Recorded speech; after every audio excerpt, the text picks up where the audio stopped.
Lucas 19, versículo de número 41. O texto diz assim, ó.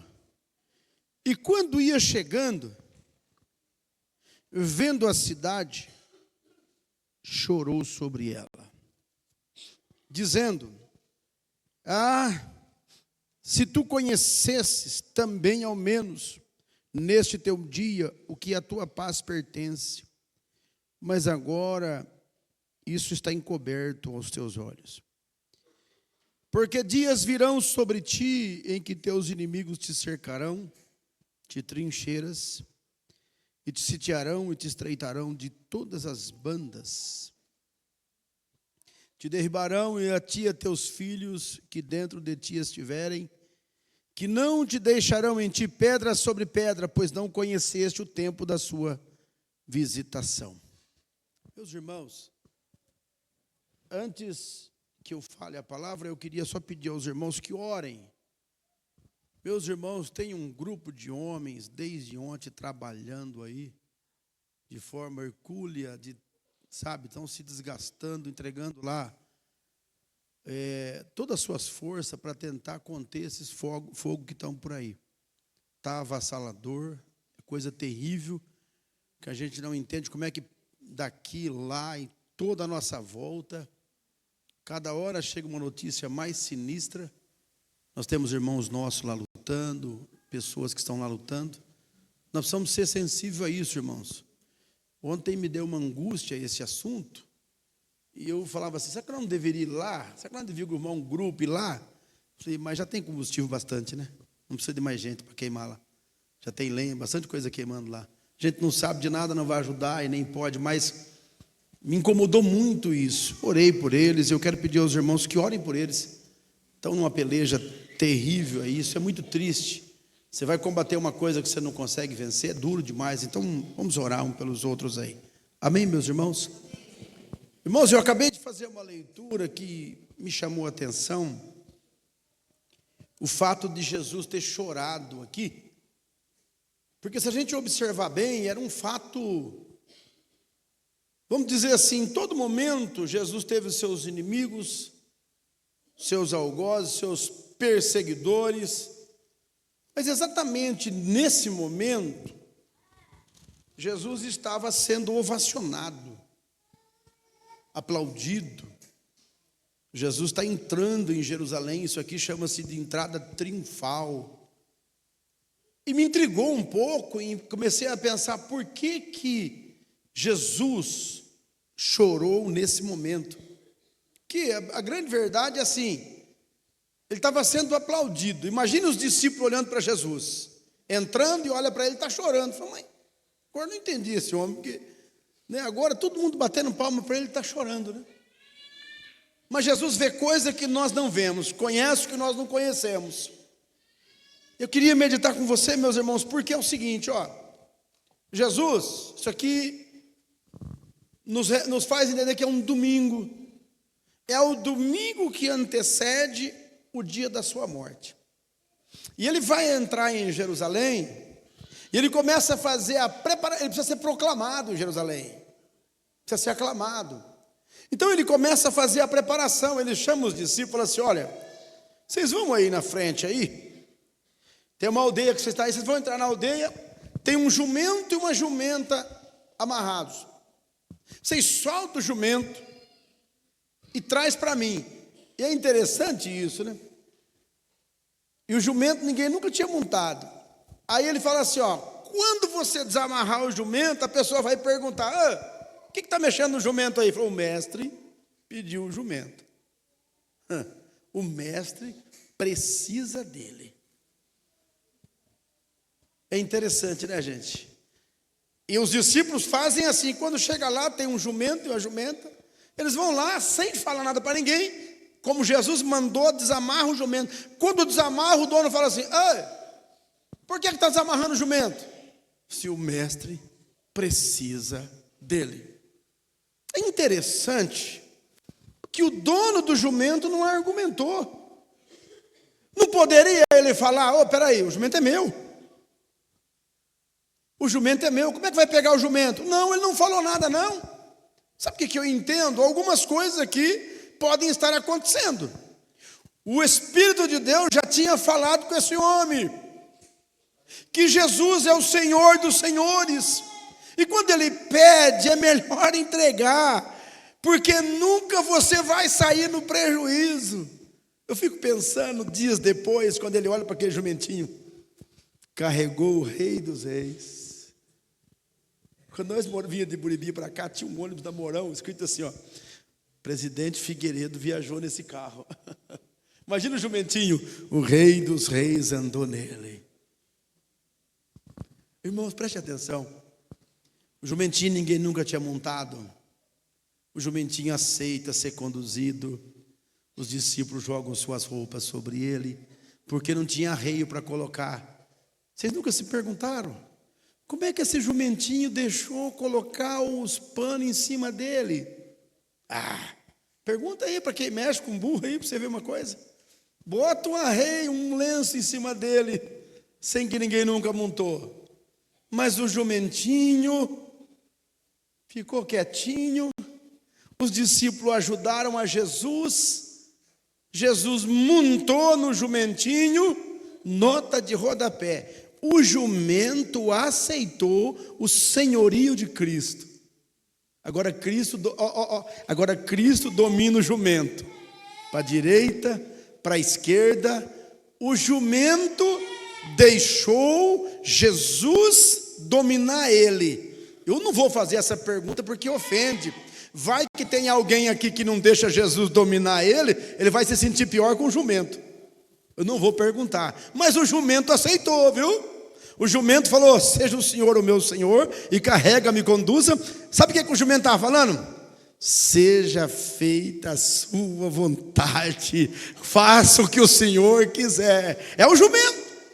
Ele monta no jumento e ele começa a entrar em Jerusalém.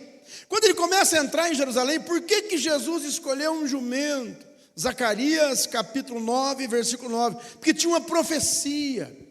O seu rei vai vir montado sobre um jumento. Preste atenção. Sobre um asninho, filho de jumenta. Tinha uma profecia escrita sobre isso. Então quando a multidão, os discípulos veem aquilo, os discípulos não aguentam. Os discípulos começam a glorificar.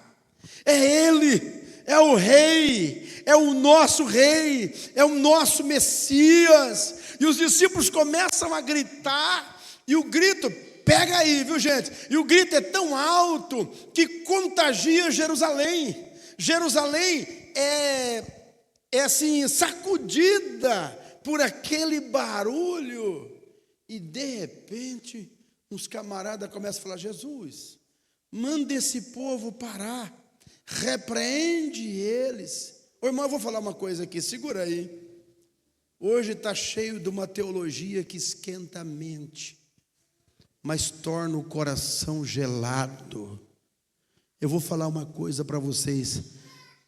A palavra de Deus enche a mente, mas incendeia o coração.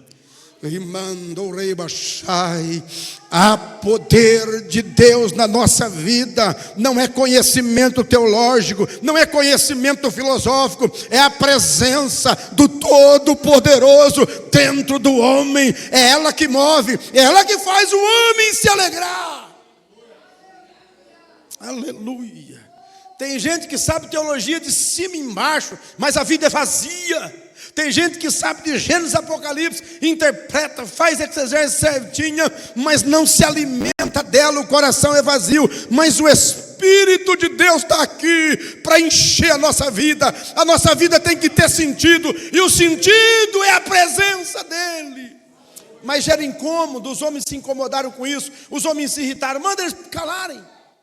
E Jesus olha e fala assim, ó, é o seguinte, deixa eles falarem isso. Está na profecia que eles vão falar, deixa eles me glorificar. E se estes se calarem, até as pedras clamarão. Ninguém sabe o que Jesus queria dizer, se eram outras pessoas, ou se eram exatamente as pedras do templo que iriam camar. Mas se da cinza Deus pode levantar filho Abraão, da onde Deus quiser, Deus arruma alguma coisa para glorificar o nome dele. Eu, se eu fosse você, eu começava a glorificar, porque Deus vai arrumar alguém para adorar ele, que seja eu, que seja você, e adore a Deus.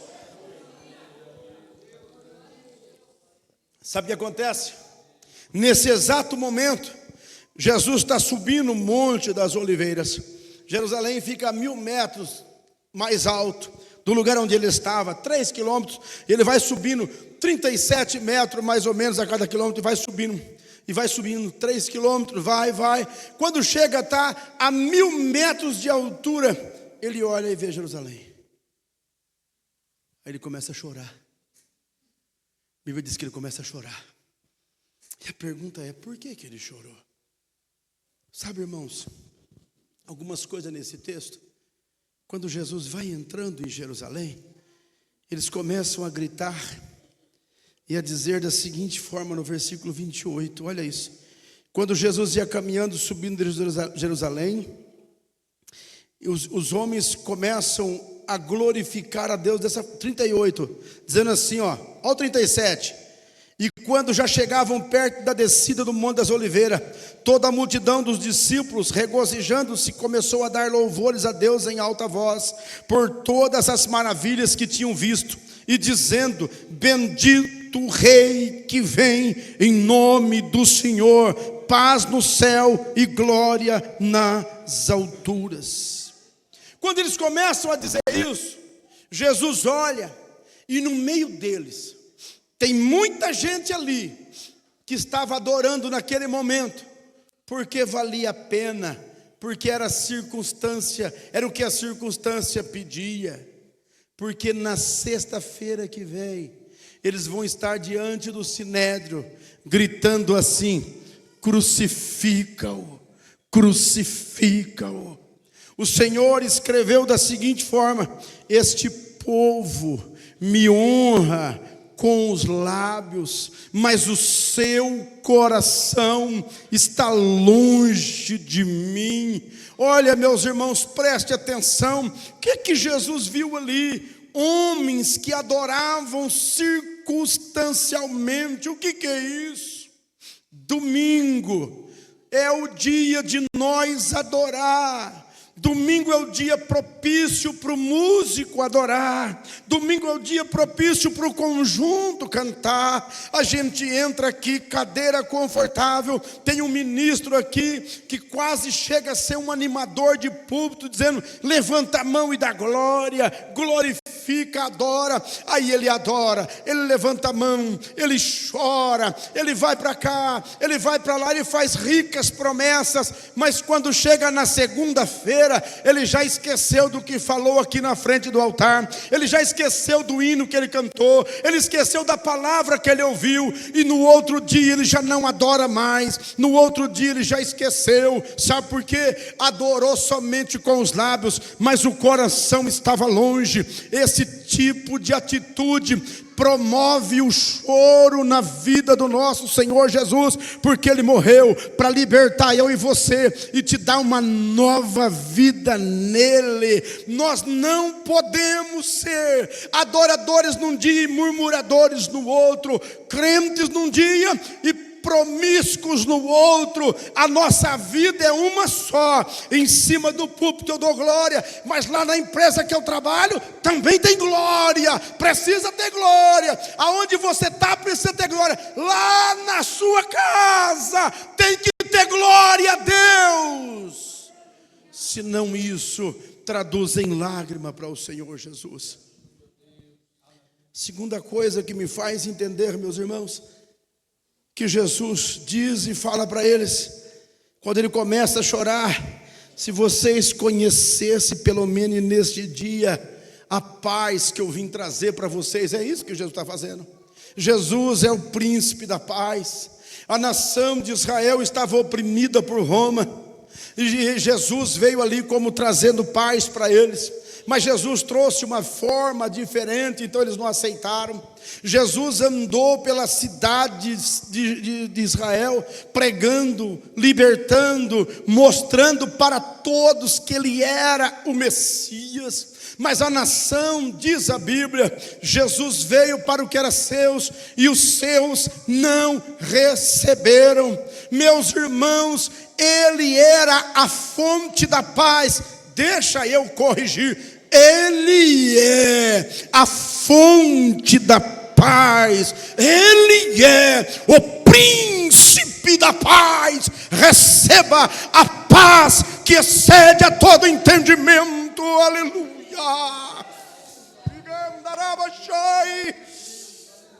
Ele olhou para Israel, para Jerusalém ali e disse: vocês não vão ter paz, porque não me receberam. Irmãos amados, tem gente que luta, mata em nome da paz. Tem gente que abandona a família em nome da paz. Tem gente que faz tanta desordem, rouba até para ter dinheiro, pensando que vai ter paz. Tem gente que arruma muito dinheiro, pensando que com isso lhe dará paz. Tem gente que busca um cargo, achando que isso lhe dará paz. Não, isso não lhe dará paz. A paz só vem através de Jesus, aleluia. Não é as drogas, não é a prostituição, não é o pecado, não, é Jesus. Ele é a fonte da paz. Por que que ele está chorando? A nação recusou. Eles olharam para Jesus e recusaram. Deixa eu perguntar para você: você está recebendo a paz dele? Será que você não está recusando aquilo que ele está te dando? Meus irmãos, quantas vezes Jesus falou com a nação, quantas vezes Jesus mandou os profetas falar com eles, mas eles recusaram a mensagem, recusaram a palavra, e agora isso estava encoberto para eles, mas tinha, meus irmãos, algo horrível para acontecer. Deixa eu falar uma coisa para você aqui essa noite: não perca as oportunidades que Deus está te dando, e abraça-te com Ele, abraça com Jesus, se agarra nele, porque Ele dará paz ao teu coração, meus irmãos. Quando Jesus viu a oportunidade perdida, ele chorou.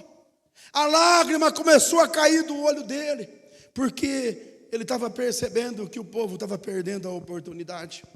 Irmãos, nós precisamos pensar nisso também. Às vezes a gente olha para o nosso povo e vê pessoas perdendo a oportunidade, e vê pessoas abraçando outras coisas para dar paz, abraçando outras coisas para ser feliz, abraçando outras coisas para sentir um pingo de alegria passageira. Nós precisamos, meus irmãos, olhar para eles e ter compaixão. Deixa eu contar uma coisa para vocês. Por esses dias vi uma pessoa que é da igreja indo para um lugar, já era tarde da noite, e quando eu vi aquilo me comoveu, me deu um sentimento muito ruim na hora, me deu um negócio ruim, me deu vontade de parar o carro, já sabe aquela coisa terrível que dá na gente. Quando eu vi aquilo, meu coração se inquietou, eu não tive paz, dormi uma noite perturbada. Então eu fui trabalhar, e durante o dia, meu dia não tinha paz, eu estava angustiado, sabendo daquilo. Eu dobrei o meu joelho na hora do meu almoço, fui falar com Deus e disse: Deus, me ajude a entender isso. Qual é o sentimento que eu tenho que ter por essa pessoa, por essa vida, Senhor? Me veio esse texto ao coração. Jesus chorou, porque apesar dos esforços que ele fez, a nação não queria ele, mas ele amava a nação, ele ainda queria ela. Oh, irmão, que Deus coloque isso no nosso coração. Nós precisamos dobrar o joelho. Paz, oh paz. Nós precisamos chorar e orar pelos nossos filhos.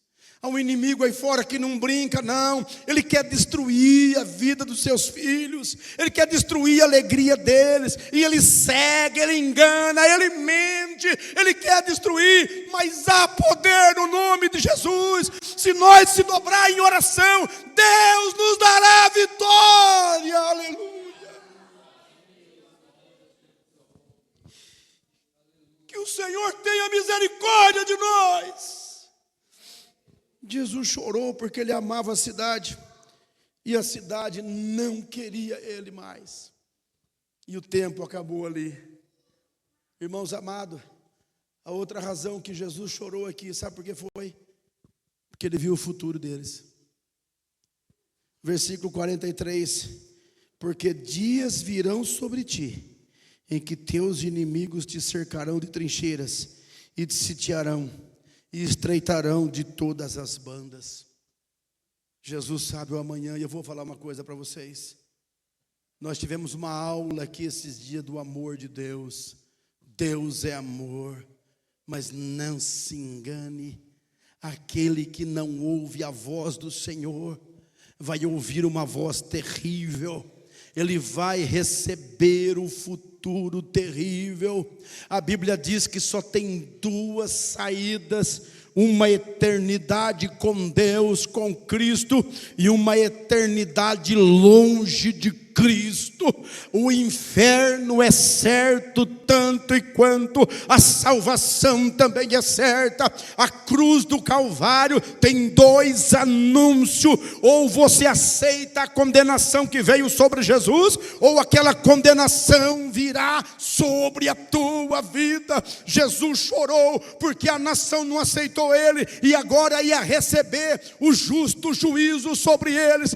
No ano 70, o general Tito cercou a cidade, destruiu tudo, pôs fogo, matou as mulheres, cortou a barriga das grávidas para os filhos caírem no chão, destruiu, fez uma miséria ali. Sabe por quê? Porque não ouviram Jesus quando era tempo de ouvir. Ainda hoje é tempo de ouvir o Senhor. Hoje é dia aceitável, é dia de se consertar, é dia de colocar a vida diante do Senhor e dizer: Senhor, eis-me aqui. Porque amanhã pode ser tarde. A palavra de Deus é clara. Jesus diz: porque vocês não me receberam, o juízo virá. Escutem-me, escutem-me. O juízo vem para o homem de 90, 100 anos. O juízo vem para a mulher de 70. O juízo vem para o jovem de 20, para o jovem de 15, para o jovem de 13, para aquele que já tem consciência do pecado. O juízo virá, porque Jesus morreu por você, e você tem que entender e valorizar, senão o juízo virá. Eu não tenho outra coisa a vos dizer, se não lhes abrir o olho. Se alguma coisa está encobrindo o teu olho, em nome de Jesus, o colírio dos céus está aqui para abrir o teu olho. Pecado não vai entrar lá, porque o pecado levou Jesus para a cruz. Pelo teu pecado ele já morreu, pelo teu pecado ele já pagou, ele foi sentenciado à morte por causa do pecado, embora ele não tenha cometido. É tempo de reflexão e de levantar e acordar. Porque, meus irmãos, é uma verdade. Foi por isso que Jesus chorou. Sabe por que Jesus chorou? Porque ele não vê como nós vemos. Eu estou vendo uma gravata bonita, um paletó bonito. Eu estou vendo homens aqui bem vestidos. Eu estou vendo homens aqui que se dizem servos de Deus, assim como eu. Eu estou vendo pessoas bem vestidas, mas Deus não vê como vê o homem. Deus vê o teu coração. E como é que está o teu coração hoje? Deus está olhando para você, Ele está chorando. Como é que Deus se sente entre nós hoje? Ramando errais, porque ele chegou na igreja de Laodiceia, falou: estou com ânsia, porque vocês são mornos, vocês não são nem quente e nem frio, sabe aquela coisa mais ou menos, nem para lá e nem para cá. Então me deu ânsia. Qual é o sentimento dele aqui entre nós? Se ele passar no púlpito aqui agora, olhando para mim, qual é o sentimento dele? Qual é o sentimento dele para você? Como é que Deus está te vendo? Eu sei, pastor, olha, eu olho para minha esposa, seu marido é um homem de Deus.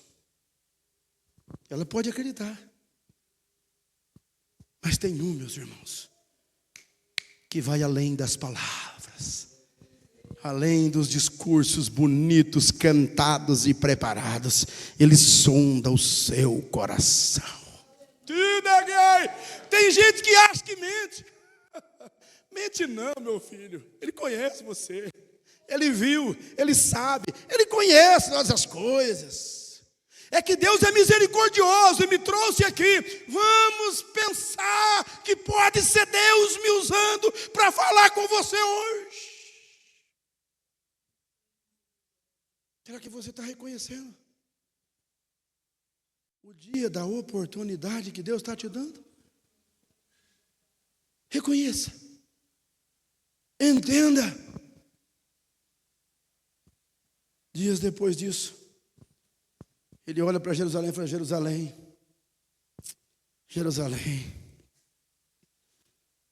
terra que mata os profetas e apedrejas os que a ti são enviados. Quantas vezes eu quis ajuntar vocês, como a galinha junta os seus filhos debaixo das suas asas. Sabe o que Jesus falou? Queria tanto te dar um abraço. Eu queria abraçar vocês.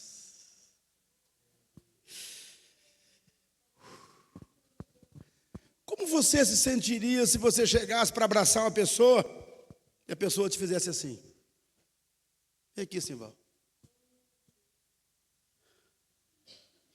Tenta me abraçar.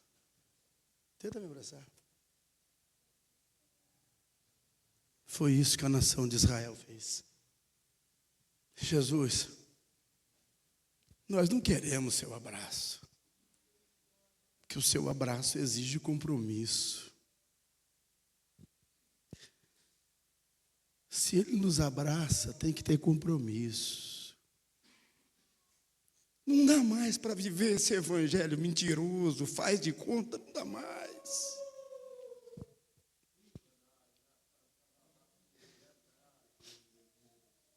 Jesus chorou, porque a nação estava cantando ali, mas no outro dia ele já sabia que ia gritar: crucificam. Jesus chorou porque sabia que aquela nação não havia se convertido coisa nenhuma. Jesus chorou porque aquela nação, além de não se converter, agora ela ia amargar o juízo por não crer, por não receber a Cristo. Que Deus tenha misericórdia de nós aqui. Que não seja você a causa da lágrima dele. Mas se for, pega aí. O arrependimento é o remédio para qualquer transgressão. O arrependimento é o remédio para qualquer pecado. E eu tenho uma informação para você que é tão dura, mas eu não entendo, mas é verdade.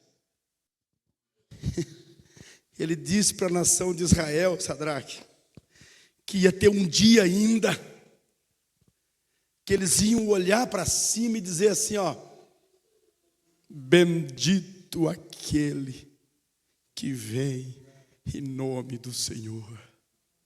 Sabe o que ele estava falando para eles? Vai ter um dia na história, hoje não, agora não, agora você rejeitou, mas vai ter um dia na história, vai ser no dia da grande tribulação. O anticristo vai cercar Israel, as nações virão contra Israel, e quando Israel julgar que está tudo perdido, lá nas nuvens de glória descerá o Senhor com todos os seus anjos. Eu vou estar lá, você vai estar lá, a igreja vai estar lá, e quando olhar para cima, o anticristo vai ver e dizer: quem é que vem lá? Não sei, vem montado no cavalo branco, a espada está fora da bainha. Então a nação de Israel vai olhar para cima e vai dizer: Baruch Rabá Bishem Adonai, bendito aquele que vem em nome do Senhor. E o Senhor Jesus vai abraçar a nação, aleluia. Daí um dia, para abraçar de novo, eles foram rebeldes. Mas o Senhor tem uma aliança, tem um pacto. Deus está te chamando de novo. Deus está dizendo para você, tem um dia para mim te abraçar. Tem uma hora, aleluia. Fique de pé que nós vamos orar.